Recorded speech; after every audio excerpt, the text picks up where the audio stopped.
Hey y'all, I want to pop on quick and show some tips on what not to do when trying to find your right foundation or applying your foundation. So a common error is picking a color that doesn't match your skin tone. Often you'll see too light, which will result in sometimes like a orangey type finish, or it looks like maybe you got a spray tan or bronze your face and then down here's lighter. Or you can have the flip-flop. It could be that you went a little too light and you're looking kind of pale and ghostly, like maybe you're sick. So I want to share some ways to avoid that happening.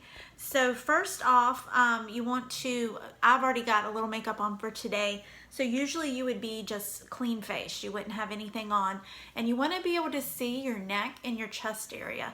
And the reason why is if you're matching it to your face, especially now where I've already got a little makeup on, I might get a tone that's off a bit. Whereas if I'm matching it here, you're going to have that seamless line going down, right? So something else that we'll see that doesn't usually work out well is matching it here to the inner part of your arm. This is a really pale area on most women. It doesn't see a lot of sun, whereas your neck and chest, they do. Usually your chest is going to be a little darker than your neck, and we'll talk about that in a second. But matching here isn't necessarily going to end up with the right tone. There is the trick of looking at the color of your veins that can be helpful onto whether you're cool or warm toned, but I wouldn't match your foundation to right there. It's probably going to come out a little too light. Okay, same thing if you flip your arm, that's going to be dark, especially the arm that is by the window if you drive often, so that wouldn't work. You want to stick with where you're going to put the makeup. Okay, so today I'm wearing, I've already got on our 3D corrector in this color, which is medium. It's a great tone for me. It matches really well. So that one, I've already determined works well for me. But let's say, I'm kind of pale, and if I just assumed that the light was going to be the right color for me, I'll put a little here, and you see what? Like that's going to come out very, very, very pale. So we'll rub that in some right there. And I'm doing another no-no right now. I don't want to call this a no-no, but if you're wanting to get a good blend, it's going to work better if you use a brush. I like to use a kabuki, like a flat brush. You could use like a blending bud, like a sponge, something like this. You want to dampen that first. A foundation brush, but these work really well in my opinion. And when you're blending, you want to bring it down under your jawline and bring it on down your chin. And obviously I put the wrong color on, so it's not going to come out perfectly. And I'll even take it like over my ears a bit. So it's good to not have on your earrings yet, especially if you're wearing like the leather bigger ones, because might get a little makeup on it. But over your ear, and then into the hairline a bit. So not too bad. I'm actually starting to make that look a little better by blending it in, right? All right, let's look at a too dark option. So this color is, what was this one? Bastille in our HD foundation. So this one's probably going to be a bit dark on me. It worked some last summer, but we're just coming out of, again, actually not too bad of a match. Oh, I'll get some darker colors here too. So again, I can, ooh, sorry, I just shifted my whole camera. You want to blend it. Don't just stop at your jawline. Take it down your neck too. All right, that one's actually not bad either. So you see how that's a little lighter.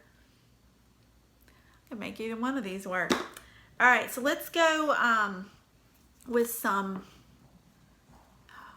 what I think will come out of even lighter tones. Okay, that's even more pale.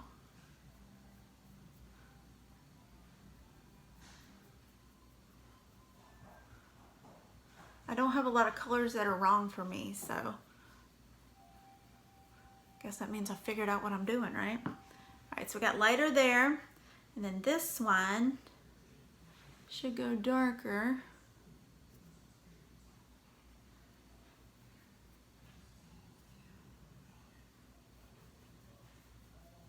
Yeah, here we go. We're gonna get that orangey glow. Y'all just bear with me. Might even put a little bronzer on it to darken it up. All right, so let's take, since I don't have many that are super dark, we're gonna take some bronzer here. Try to make me look darker on this side. Oh yeah.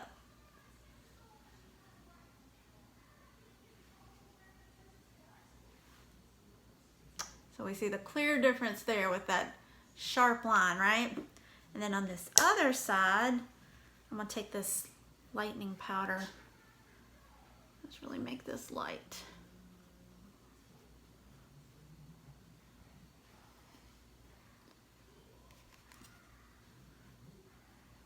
So see, when you got the lighter side, I'm looking a little like sick, a little pale, pasty. And then this side, obviously, you can tell I went too dark with that. When you're color matching, you want to get in good natural light. So right now, if I was to flip my screen, let me see if it's not gonna let me do it without just picking it up. So let me flip y'all around. See there, we got a big natural light, and then I always use my ring light too. But even if I don't have the ring light on, I do that because it helps the focus better when I do videos. But even if I don't have that on, let me get back a little bit. There we go. You can see the light so much better than if I turn around this way and it's coming from behind or from the side. You see how I'm getting the shadows, and things aren't going to show up quite as bad. Whereas if you're in this light, that's going to really show up for you, and that's going to really look pale. Okay, so definitely match yourself in natural sunlight that's filtering through a window. A good place also is in the car. Let there be light. If you're in your car, you can get a good picture, send it to your ambassador. They can help you pick out a shade that works well. We talked about tools, you know, using good tools instead of just your fingers. It's going to allow you to blend more. And then just one addition is, once you've got that right color, if you want to break it up some, you know, with some contouring, with some blush, those are great tips. And we're going to have those later in the week of how to and how not to do that. But I hope that's helpful in picking a foundation. Obviously, there's other things to put into play as far as what type of skin do you have. Is it dry, oily, normal? Do you want a full coverage or light coverage? But just from a color perspective, hopefully this was helpful in helping you decide what is best. So again, we're here to help. Let us know if you have questions, and thanks for spending time with me. Bye.